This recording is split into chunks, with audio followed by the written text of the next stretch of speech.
Josh arrived back at the headquarters. It was only him, no one else. Alex was waiting for him, his fists clenched, his face red. Alex felt like he was about to explode, directing all the energy towards Josh in a harmful way. He started walking towards his direction, but the more Alex saw his face, the more angry he grew. He was now sprinting at Josh with full intention of hurting him for Ava. You motherfucker! Josh positioned himself to fight Alex, but Alex was held back by other members of the Monkey King, preventing him to get close to Josh. You fucking scumbag! Fuck you, Alex! You killed her! You killed her! She killed herself. She volunteered. How come you didn't, huh? You ordered all of us to do the shit you're not willing to do yourself. This group needs me alive, that's why. You're a fraud. You are the Fed. You are the government spy. You've brainwashed this entire group to kill themselves. It's for the cause. Have you forgot why you're here, Alex? You're here for the cause, not to be friends, not to live forever, not to fuck some woman, but for the cause to prevail. You've clearly forgot. I forgot? I did everything for this group. I sacrificed everything. Yeah? If so, then go self-immolate in front of the White House. I'll immolate you, Josh. You're going to threaten one of your own members? Whose side are you on? Not on the FBI's side, that's for sure. Were you always working for them, or did they pay you along the way? Either way, I'm going to bring you down. Come try me, Alex. Alex, get back! Sarah, it's him. Who else could it be? He denied the report once it was released. He manipulated me to kill Ziegler to cover up that report from the public. Just like he manipulated everyone to burn themselves at the protests. To ruin it. The protests are shut down because of what he manipulated everyone to do. You have no idea what you're talking about.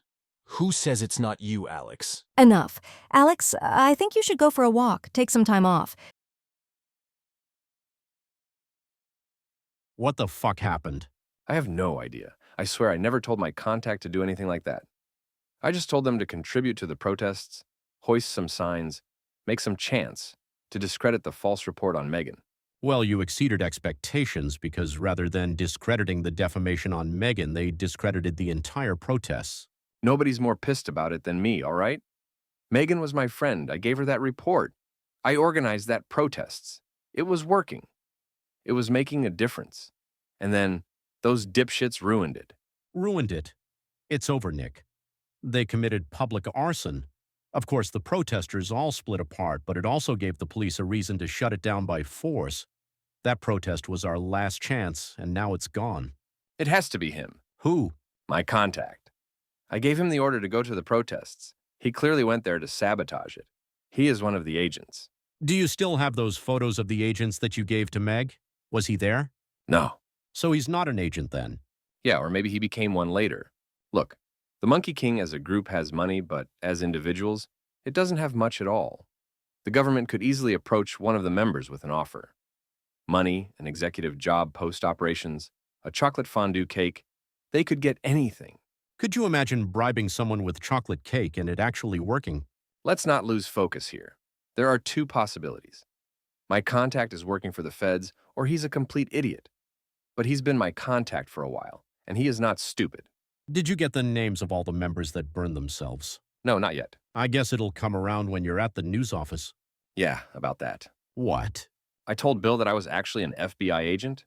You did what? It's fine. I have leverage over him. Nick, what have you been doing? These are vital secrets that could cost us our whole mission.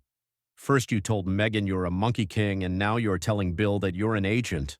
Bill doesn't know that I'm really a Monkey King, who is pretending to be a FBI agent, who is also pretending to be a news reporter. He just thinks I'm FBI, that's it. Do your bosses in the FBI know? I don't know. If they found out it wouldn't be a big deal, they'll just put me in a different field. That's good. We could use more spies within the Bureau. I need to stay at the show for a little longer, though. I have something over Bill. I could use this as leverage to get him to do what I want. What is your leverage? I know he worked with Meg to organize that ceremony for Ziegler. The FBI knows that too. But what they didn't know is that Bill gave Meg the tracker in the first place, which led to her giving the report about the government's involvement in the Monkey King. Bill wanted to keep it a secret because once he found the location, he could sell it for a good price, but Meg had other plans. I could use this against Bill. She was a good asset. Yes, she was. She was just good. Nick, what are we going to do now? How are we going to get over this hurdle? Paul, you'll get more years added to your sentence. They are swinging the hammer hard on you. I'm surprised they let you call me. Paul was talking to his lawyer. I know, I'll probably get 15 more years for espionage if I come out with this, but I'm inside right now for what Megan died for. So what's the difference? The difference is 15 more years at least. Listen, I need you to do a deal with the court. I need you to tell them that I will write a written confession to all the charges in exchange for the trial to be televised, and for me to have 5 minutes at the stand. Paul, this is a bad idea. The world needs to hear what I have to say. Okay, Jim Jones. Hopefully you don't say that to the public because it makes you sound like a total narcissist. Just get the deal done. I'll see you at the trial.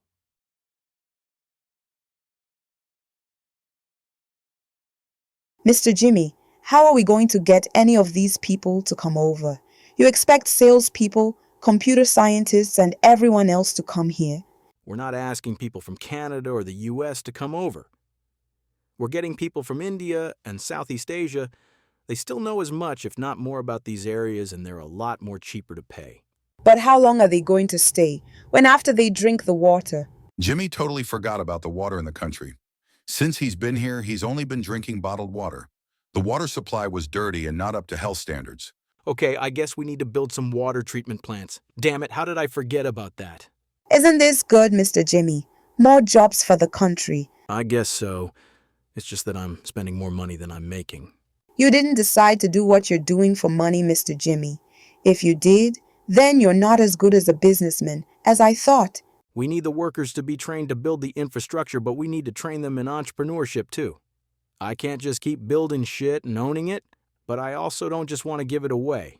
Ideally, I want enough people here to start their own refineries, their own water treatment plants, their own mines, and get some free market competition here.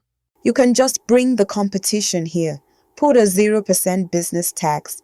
Be the UAE of Africa. Yes, but I got to do a lot more than that. Also, I don't want to destroy the other businesses here. All right, fuck it. We need to build more than just water plants and factories. The road we traveled on to Kahim's place was old. Let's rebuild the roads. We'll rebuild these buildings, including this one, the bridges, everything. Once we get the workers in training, then we'll put them all into use. They'll be tired. They got to rebuild the whole country. They'll also be the richest in the country. That's plenty of motivation and a good lesson for the rest of the country. Harder you work, the richer you get. I'll invest a lot into the infrastructure until we got our other industries working, and after we educate them and they'll start their own construction businesses, we get good, high-quality infrastructure all throughout the country. The infrastructure won't make us a lot of money, but it will make the workers more money, and they'll spend it on the other areas, like food. Everyone has to eat, right? Right. 10% of our GDP is based from our livestock. We could use the water plants to help with the farming. Mauritania doesn't get a lot of rainfall. Perfect. We need to give the farmers incentives, tax breaks, securities, loans with low interest rates. Give them everything they need for production. We'll fund grocery stores to buy from them to get their feet off the ground. Until then, we'll try to get some foreign interests in what our farmers have to offer.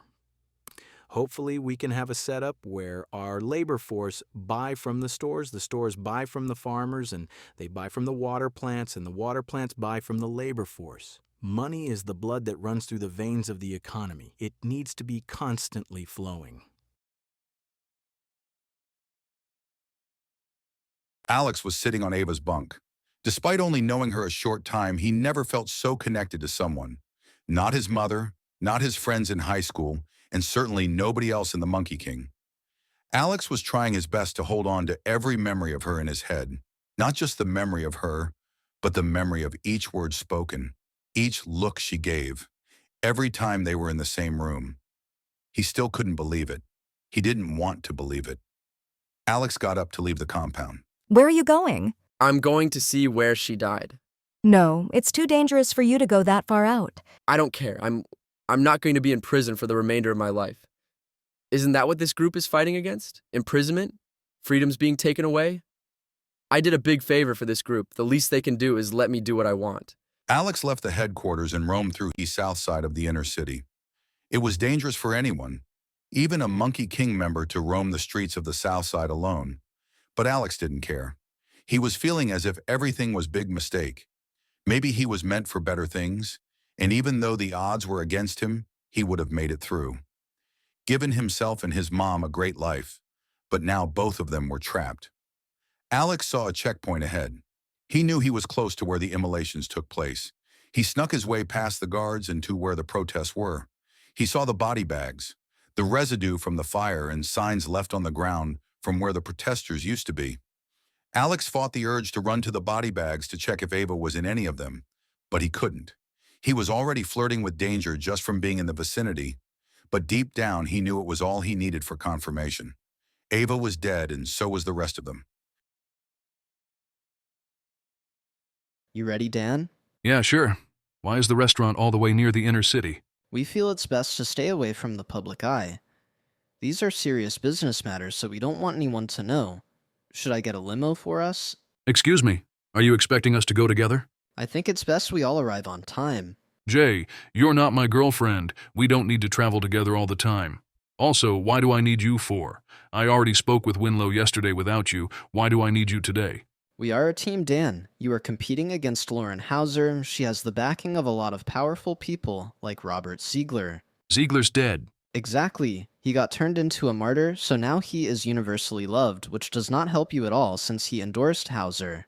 Point is, you are not the favorite to win and to win, which means you need all the help. We need to be in constant communication. All right, well, either way, I don't want to travel there in a limo with you. It's too weird. Hey, if people think you're gay, it could get you more votes. Yeah, nothing gets you more votes than people thinking that you're cheating on your wife with another guy. Like I said, it doesn't matter what people will think because no one is going to be near the restaurant we're going to. Okay, but I'll go there by myself. I'll see you tonight.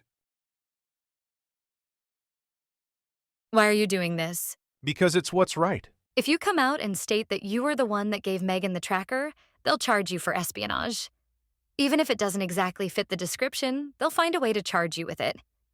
You could get up to 20 years. It's like what Beria said. Find the man and I'll find the crime. It doesn't matter. I told my lawyer that I'll confess it all. As long as it is televised live to the nation, it's done. Why? Why put yourself through this?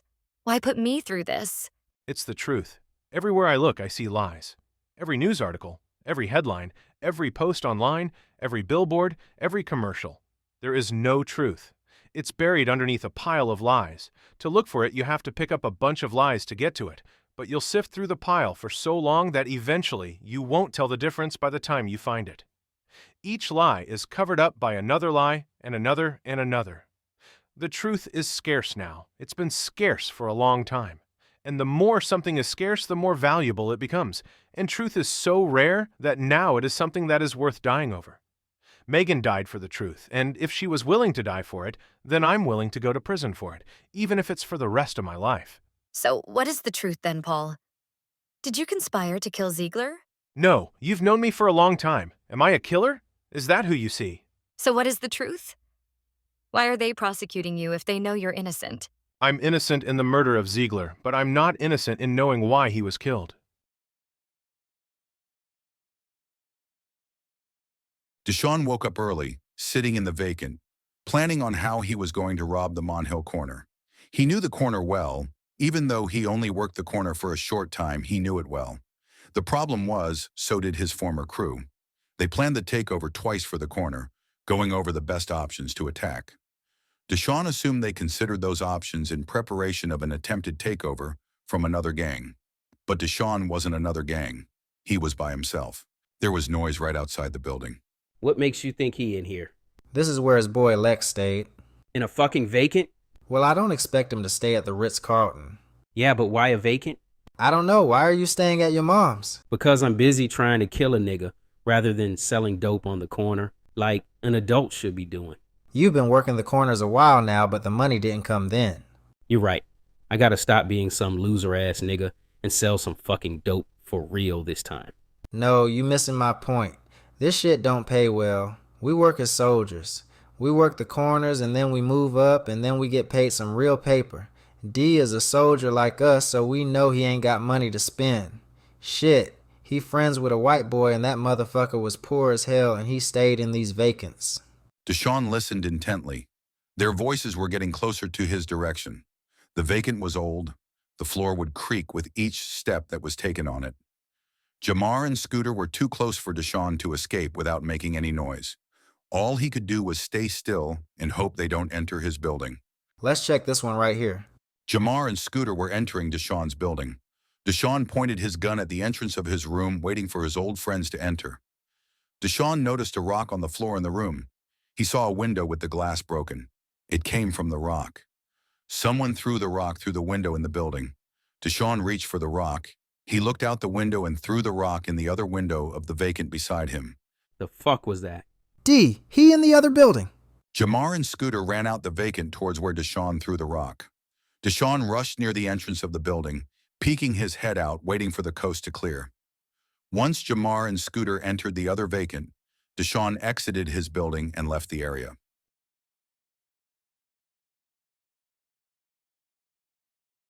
Mr. Jimmy, how can you pay for all of this? I got money around. Yes, but we can't rely on your money forever. These workers are going to be working these jobs for a long time. They need to be paid a good amount to not take any bribes. They're workers. Why would they take a bribe? Jimmy, you have no idea how this part of the world works. If they aren't paid enough, they'll find a way. The police here make life as hard as possible for innocent people, just so they can bribe them to stop bothering them. The legal process of this country takes so much time, that way people would just bribe the courts to speed it up. Nothing gets done because of the bribes. You need to make sure every employee gets paid enough to make them fear, losing it more than the excitement of making more from bribes. Crack down on the corruption. I did. I bribed the president to live somewhere else.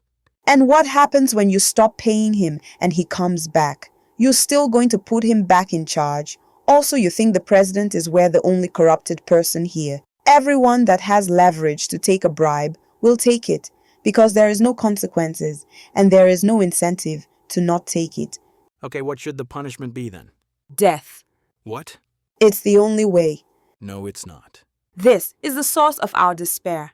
So if you were running the country, my head will be used as a soccer ball at the playground because I gave out the biggest bribe to the most important person.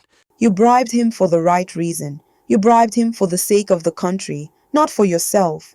We're not going to kill anyone involved in bribes or the corruption. We set out a punishment harsh enough to stop the corruption, but not too harsh where everyone is on their toes. I don't want rivals to start falsely accusing each other of taking bribes so they can murder their opponents. Everyone will need to be paid a lot of money then. Corruption needs to be eliminated, not just at the top, but throughout the social order of our society. If we cannot punish them severely, then that's the only other option. I mean, Jimmy, you want people to eventually start their own businesses, but they don't want to, because the fees that they are required to pay to start a business are far too expensive, to the point where their business will never be in profit because it all goes to the state. If anything, I fund the businesses, but without taking any stake in it. I would need to pay them to be businessmen. Okay, I'll eliminate the slow procedures of the court. It'll be fast and effective. They'll be paid well. The police will be paid well. Government officials, everybody. Fuck, that's a lot of money to spend. You're right, I can't keep this up forever. We need a loan. You're thinking of asking other countries for a loan? You do know, Mr. Jimmy, if we don't pay that loan back, we will be under the boot of the lender for a long time. We won't get it from another country, we'll get it here. The country needs more banks. A lot more banks. Nick entered Bill's office. What do you want? Nick noticed the demeanor between the two have changed. Bill had authority over Nick. Nick owed deadlines to Bill. Nick only entered Bill's office when he was told to, but now Nick walks in whenever he wants and Bill won't object. To talk. We're going to end up meeting a lot, Bill, so I think it's best we get used to it. If you don't want to make the other employees suspicious, we could meet after work. Well, you're here, so tell me what you want. I need you to release a segment backtracking your previous statements on Megan. I can't do that. Yes, you can. No, I can't. You released a segment discrediting Megan, so why don't you release another one? Nick, you know the people I work for. You work for them too. Your leverage over me is that you'll expose me to them for working with Megan, and you're using that to have me go and do exactly the opposite of what I was ordered to do.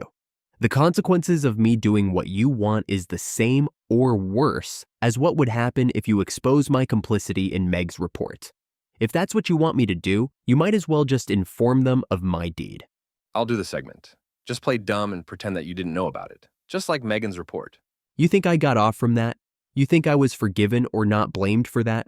When that report came out, my ass was on the line. The only thing I got going for me is that I didn't lose my audience. If anything, I gained more followers from that. The only reason they're working with me is because of that audience. It's the only thing that has kept them from hurting my career and moving on to someone else. If I let it happen again, I'm done. God damn it! Nick thought to himself. Okay, do you know the man that you work with? Yes, Was he the same man that was waiting outside your office while I was here? that's him. What's his name? Gary Keinenberg. Okay, every meeting you have with him, let me know. Tell me everything that happens. Nick got back to his desk and dialed a number on his phone. Hello? We need to meet. Dan drove to the restaurant. He was early. 1 hour early. He parked his car across the street and waited. The restaurant looked empty and old. It did not have any close or open sign because it didn't even look like it was operating. It looked deserted just like the whole street. Everything was empty. As he was waiting, he saw a large truck drive by the restaurant. Out of the truck came a pack of women, all young, all wearing revealing clothing, and all looked like models. They were led into the restaurant. Dan thought back to his meeting with Jimmy, where Jimmy told him of his experience and what he found the next day. Like the holes in the walls used for hidden cameras. Hidden cameras? Dan has spent a long time in Washington. He's been in high-level security rooms with several computer screens and monitors displaying the live camera feeds. Dan examined the restaurant. It was small, too small for there to be an extra room with monitors. It had to be somewhere else. A van pulled up just ahead of Dan. Men exited the van and entered the building across the street from the restaurant. The street was empty. It looked completely deserted, and yet 2 vehicles arrived around the same time across the street from one another. Time was passing by. Limousines were now arriving at the small restaurant. He saw Jason and the man from Winlow arrive and entered the restaurant. Dan got out from his vehicle and walked into the building across the street from the restaurant that the previous men had entered. The building was old, seemed like it was abandoned. There was a staircase going down. Dan slowly walked down the steps into a hallway leading towards a door. He heard a faint noise coming from behind the door. It was 2 men talking. Dan approached the door and opened it slightly. He saw the monitors of the camera feed. He saw Jason on the camera feed in the restaurant. The men were watching it. They turned around and faced Dan.